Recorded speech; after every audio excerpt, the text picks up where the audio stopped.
2 চামচ নুন দিয়ে দিলাম। এইবার তুলে নেওয়া হচ্ছে বেছে বেছে। আঠালো টাইপের এই চিটচিটে ভাবটা থাকবে। ঠান্ডা হয়ে যাওয়ার পর দেখেছো কালারটা কত সুন্দর এসেছে। হ্যালো ফ্রেন্ডস, কেমন আছো সবাই? আশা করি ভালোই আছো। মুন্দা হোম মেকারে তোমাদের স্বাগত। তোমাদের কাছে আমের আরও একটা রেসিপি নিয়ে চলে এসেছি, আর সেটা হলো এই কাঁচা আমের জেলি কিভাবে আমরা খুব সহজেই কেমিক্যাল ছাড়া আর কোনো ফুড কালার ছাড়াই বাড়িতে বানিয়ে ফেলতে পারবো, সেটাই আজ তোমাদেরকে দেখাবো। আর তোমরাও দেখতে থাকো পুরো ভিডিওটা স্কিপ না করে। আশা করি তোমাদের ভালো লাগবে। আর যদি ভালো লেগে থাকে তাহলে অতি অবশ্যই একটা লাইক কমেন্ট শেয়ার করে পাশে থেকো। এখানে আমি নিয়ে নিয়েছি 1 কিলো আম। এইভাবে আমগুলোকে ছাল ছাড়িয়ে নিয়ে এইভাবে টুকরো টুকরো করে 4 চৌকো করে কেটে নিতে হবে। আমটাকে কেটে নিয়ে এবার জল দিয়ে পরিষ্কার করে ধুয়ে নিলাম। এইবার পরিমাণ মতো নুন দিয়ে 2 চামচ নুন দিয়ে দিলাম। হলুদ গুঁড়ো ভালোভাবে মাখিয়ে নিয়ে যাতে সব আমগুলোর মধ্যে ভালোভাবে নুন হলুদটা লাগে সেই হিসেবে ভালোভাবে মাখিয়ে নিতে হবে। এবার শুকানোর জন্য 3 ঘন্টা রোদ্রে দেব। 2000 years later আমটা দেখো অনেকটাই জুড়ে গেছে এখানে। আর নুন দিয়ে রোদে দেওয়া হয়েছিল এই কারণে, কারণ এক্সট্রা যে জলটা রয়েছে আমের যাতে সেটা দিয়ে যায় আর একটুখানি ঝরঝরেও হয়ে যায়। এইবার কড়ার মধ্যে একটু জল দিয়ে সামান্য একটু নুন দিয়ে জলটা একটু গরম হতে দেওয়া হবে। জলটা অনেকটাই গরম হয়ে গেছে। এইবার আমটা তুলে দেওয়া হবে। আমটা কিছুক্ষণ সেদ্ধ করে নেব।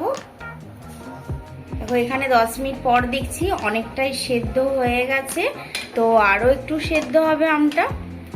a few moments later এবার পুরোটাই সেদ্ধ হয়ে গেছে। এবার কড়া থেকে নামিয়ে নেব। কড়া থেকে একটা জায়গায় ঢেলে নিলাম। কিছুক্ষণ ঠান্ডা হতে দেব। আমটা অনেকটাই ভালোভাবেই গলে গেছে, তো একটা ঠান্ডা হলে তবেই যে আমের যে অল্প অল্প আঁঠিগুলো দেখতে পাচ্ছ সেই আঁঠিগুলোকে বাদ দিয়ে ফেলে দেব। এইবার ঠান্ডা হয়ে গেছে।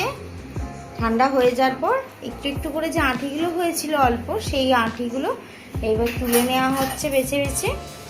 একটাও যাতে আঁঠি না থাকে সেইভাবে ভালোভাবে বেছে নিতে হবে। এইভাবে সমস্ত আঁঠিগুলো বের করে নিয়েছি।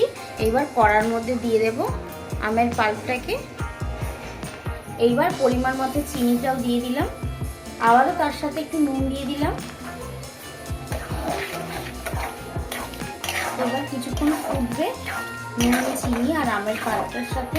যেহেতু অল্প একটু রস রয়ে গেছে, তো সেজন্য আর একটু রসটা ভালোভাবে মরে মরে একটুখানি লেই ব্যাপারটা হবে। এখন রসটা মরলেই জিনিসটা আরও ভালো হবে। তারপর চিনিটাও গলে গেছে। এইবার এখানে দেখতে পাচ্ছ লেই ব্যাপারটা রয়েছে এখানে। এইবারে আঙুলে করে নিয়ে একটা এইভাবে দেখব আঠার মতো হালকা হচ্ছে কিনা। যখন দেখবো এরকম চিপচিপে ভাব এসেছে, এই দেখতে পাচ্ছ, তখন এইবার নামিয়ে নেব। আমাদের আমের জেলিটা প্রায় তৈরি হয়ে গেছে।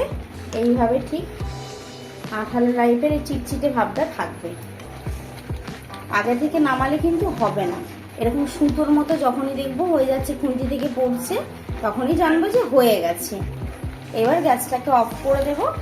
the next day ঠান্ডা হয়ে যাওয়ার পর দেখেছো কালারটা কত সুন্দর এসেছে। একদম কেমিক্যাল ছাড়া, কোনো কালার ফুড কালার ছাড়াই কালারটা খুব সুন্দর এসেছে। এবার একটা কাঁচের জারের মধ্যে ঢেলে নেওয়া হবে। এইরকম একটা কাঁচের একটা জার নিতে হবে, দিয়ে তোমরা 1 বছর সংরক্ষণ করে রাখতে পারবে।